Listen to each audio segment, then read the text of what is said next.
Hello everyone, welcome to RK tutorial. Friends, APPSC నుంచి కొత్తగా విడుదలైనటువంటి అసిస్టెంట్ స్టాటిస్టికల్ ఆఫీసర్ ఉద్యోగాలకు సంబంధించి కంప్లీట్ డీటెయిల్స్ అయితే ఈ వీడియోలో చూద్దాము. చాలామంది అభ్యర్థులు కామెంట్ రూపంలో అడగడం అయితే జరిగింది, దీనికి సంబంధించినటువంటి కంప్లీట్ డీటెయిల్స్ ఎక్స్ప్లెయిన్ చేయండి అని. ఓకేనా? మరి చివరి వరకు చూడండి ఫ్రెండ్స్, చాలా ఇంపార్టెంట్ నోటిఫికేషన్. గ్రూప్ 2 స్థాయి ఉద్యోగాలండి ఇవన్నీ కూడా. ఓకేనా? ప్రీవియస్గా పొల్యూషన్ కంట్రోల్ బోర్డులో మరి అసిస్టెంట్ ఉద్యోగాలు అయితే విడుదలయ్యాయి, దాని గురించి అయితే చెప్పడం జరిగింది. ఎవరైనా చూడనట్లయితే వెంటనే చూడండి. ఓకే, మరి ఈ యొక్క అసిస్టెంట్ స్టాటిస్టికల్ ఆఫీసర్ ఉద్యోగాలకు ఎవరు అర్హులు అనే వివరాలు చూద్దాము. కంప్లీట్ డీటెయిల్స్ సిలబస్తో సహా అన్నీ కూడా చూద్దాము. ఓకేనా? సో గైస్, ఎవరికైనా లాంగ్ టర్మ్లో గ్రూప్ 2 కావచ్చు, సచివాలయం కావచ్చు, పోలీస్ కావచ్చు, ఇతర ఉద్యోగాలకు ప్రిపేర్ అవ్వాలనుకుంటున్న వారు మన యాప్లో పర్ఫెక్ట్ కోర్స్ లాంచ్ చేయడం అయితే జరిగిందండి.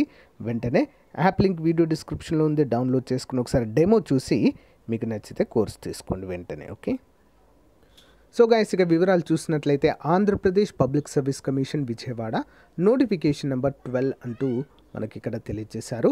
Direct recruitment to the post of assistant statistical officer in AP economics and statistical subordinate services అంటూ క్లియర్గా మెన్షన్ చేశారు. లిమిటెడ్ నోటిఫికేషన్ అండి ఇది. ఓకేనా?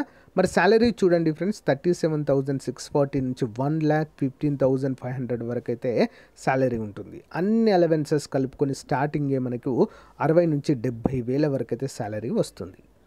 మరి అప్లై చేసుకోవడానికి వయోపరిమితి 18 నుంచి 42 సంవత్సరాల వారు అర్హులండి.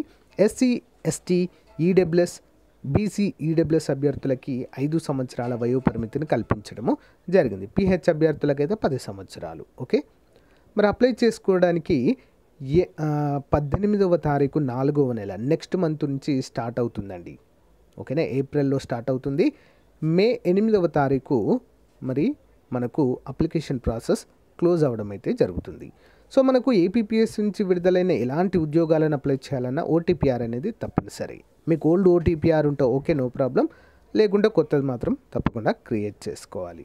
ఓకే, దానిపైన కూడా క్లియర్ కట్గా వీడియో చేశాను, ఒకసారి మన ఛానల్లో సెర్చ్ చేయండి. మరి ఈ యొక్క రిక్రూట్మెంట్ కంప్లీట్గా రిటన్ టెస్ట్ ఆధారంగా మెరిట్ ప్రకారం అయితే తీస్తారు. మరి ఖాళీలు ఎన్ని ఉన్నాయండి? జోనల్ పోస్టులు ఇవన్నీ కూడా 5 ఖాళీలు అయితే ఉండడాన్ని చూడవచ్చు. చాలా తక్కువ పోస్టులు అయినప్పటికీ కూడా చాలా డిజైర్డ్ పోస్టులు అండి ఇవన్నీ కూడా. గ్రూప్ 2 లెవెల్ పోస్టులు కాబట్టి చాలా పోటీ అనేది ఎక్కువగా ఉంటుంది. మరి ఎడ్యుకేషనల్ క్వాలిఫికేషన్స్ కనుక చూసినట్లయితే bachelors degree with statistics as one of the main subject అండి.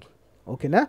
మీరు ఏ డిగ్రీ అయినా చేయనివ్వండి, బీఏ కావచ్చు, బీకామ్ కావచ్చు, బీఎస్సీ కావచ్చు, ఏదైనా కానివ్వండి, కానీ స్టాటిస్టిక్స్ అనేది ఒక మెయిన్ సబ్జెక్ట్గా ఉండాలి. బీకామ్ వాళ్ళకు ఉంటుందండి స్టాటిస్టిక్స్ అనేది. ఓకేనా? బీఎస్సీ వాళ్ళకు స్టాటిస్టిక్స్ అనేది ఉంటుంది. ఓకే, ఆ విధంగా మీ యొక్క డిగ్రీలో ఖచ్చితంగా స్టాటిస్టిక్స్ అనే సబ్జెక్ట్ ఉంటే మీరు అప్లై చేసుకోవచ్చు. లేదా మాకు ఈ స్టాటిస్టిక్స్ అనే సబ్జెక్ట్ లేదు, అప్పుడు ఏం చేయాలంటే bachelor degree with mathematics with statistics as a paper in 1 year or 2 years or all the 3 years as the case may be. In case ఒకవేళ డిగ్రీలో కనుక మీరు మ్యాథమెటిక్స్ కోర్స్ కనుక తీసుకున్నట్లయితే అందులో స్టాటిస్టిక్స్ అనేది ఒక పేపర్ ఉండాలి. 1 year ఉండొచ్చు, 2 years ఉండొచ్చు, 3 years వరకు ఉన్నా పర్వాలేదు. Next bachelor degree with economics అండి, అందులో కూడా సేమ్ స్టాటిస్టిక్స్ ఉండాలి. 1 yearలో ఒక సబ్జెక్ట్ ఉన్నా పర్వాలేదు, 2 yearsలో ఉన్నా పర్వాలేదు, 3rd yearలో ఉన్నా పర్వాలేదు, 3 సంవత్సరాలు ఉన్నా పర్వాలేదు. Next bachelor degree with commerce అండి, బీకామ్. ఓకే, అందులో సేమ్ ఇక్కడ కూడా 1st yearలో కానీ, 2nd yearలో కానీ, 3rd yearలో కానీ ఒక సబ్జెక్ట్ అయితే కంప్లీట్ ఇయర్ అంతా ఉండాలి. Next bachelor degree with computer science, BSc computers కానీ, బీకామ్ కంప్యూటర్స్ కానీ, but statistics as a one of the సబ్జెక్ట్గా తప్పకుండా ఉండాలి. ఓకేనా? అలా ఉంటేనే మీరు ఎలిజిబుల్ అండి. మీరు ఏదైనా చదవండి, ఏ డిగ్రీ అయినా చదవండి, స్టాటిస్టిక్స్ 1st yearలో కానీ, 2nd yearలో కానీ, 3rd yearలో కానీ ఒక సబ్జెక్ట్ ఉండాలి మీకు. Then you can apply for this job. Okay, మరి రిజర్వేషన్, రూల్ ఆఫ్ రిజర్వేషన్ అయితే తప్పకుండా ఇక్కడ మనకు ఉంటుంది ఫ్రెండ్స్. ఓకేనా? ఏజ్ గురించి కూడా మీకు క్లియర్గా చెప్పడం అయితే జరిగింది.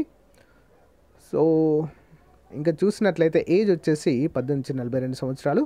So as per the rule of reservation ప్రకారం రిజర్వేషన్ కూడా మనకు ఇక్కడ ఉంటుంది ఫ్రెండ్స్. సో ఓటీపీఆర్ ద్వారా మనం అప్లై చేసుకోవాలి. 250 రూపాయలు ఫీ అండి, 80 రూపాయలు exam processing application processing fee. So SC ST వాళ్ళకైతే SC ST BC next PH అభ్యర్థులకు ఎక్స్ సర్వీస్మెన్కి 80 రూపాయలు ఎగ్జామ్షన్ అయితే ఉంటుందండి. ఓకేనా, అప్లికేషన్ ప్రాసెసింగ్ ఫీ అయితే ఉండదంటూ క్లియర్గా మెన్షన్ చేశారు. ఆన్లైన్లోనే అఫీషియల్ వెబ్సైట్లో మనమైతే పే చేయాల్సి ఉంటుంది ఫ్రెండ్స్. ఇక మోస్ట్ ఇంపార్టెంట్ మనము సిలబస్ కనుక చూసినట్లయితే ఏముంటుంది అనేది క్లియర్గా చూద్దాము. అందరికీ కూడా ఇక చూడండి ఫ్రెండ్స్, బ్రేకప్ వేకెన్సీస్ ఓసీ వరకు ఒకటి ఉంది, బీసీబీ ఒకటి, బీసీఈ 2, ఈడబ్ల్యూఎస్ 1, టోటల్ 5 పోస్టులు అయితే ఉండడాన్ని మనం చూడవచ్చు. ఓకేనా, ఓసీ అంటే ఓపెన్ కేటగిరీ అండి, దీనికి ఎస్సీ ఎస్టీ అందరు కూడా పోటీ పడవచ్చండి. ఓకేనా, మనకు ప్రజెంట్ హారిజంటల్ రిజర్వేషన్ ఉంది కాబట్టి ఓపెన్ కేటగిరీలో అందరు పోటీ చేయొచ్చు. బీసీబీ వాళ్ళకి ఓన్లీ బీసీబీ వాళ్ళకే ఉంటుంది, బీసీఈ వాళ్ళకి బీసీఈ వాళ్ళకే ఉంటుంది, ఈడబ్ల్యూఎస్ వాళ్ళకి ఈడబ్ల్యూఎస్ అండి, వేరే వాళ్ళు పోటీ చేయడానికి వీలు ఉండదు ఇక్కడ. ఓకే, అండ్ ఇక్కడ బీసీబీ బీసీఈ ఈడబ్ల్యూఎస్ అభ్యర్థులు ఓన్లీ వీటికి అండి. మళ్ళీ ఓసీ ఓపెన్ కేటగిరీలో ఉన్నటువంటి ఒక పోస్ట్కి ఎవరు కూడా పోటీ చేయడానికి ఉండదు. ఓకే, అందరూ కూడా గమనించాలి. అండ్ నెగిటివ్ మార్కింగ్ కూడా ఇక్కడ మనకు ఉంటుంది ఫ్రెండ్స్ ఎగ్జామ్కి. Paper 1 general studies and mental ability ఉంటుందండి, 150 మార్కులు. పేపర్ 2 సబ్జెక్ట్ అండి, ఓకే, స్టాటిస్టిక్స్ పైన ఉంటుంది, 150 మార్కులు. మొత్తము 300 మార్కులకు గాను ఈ యొక్క పేపర్ అనేది ఉంటుంది. Paper 1, paper 2.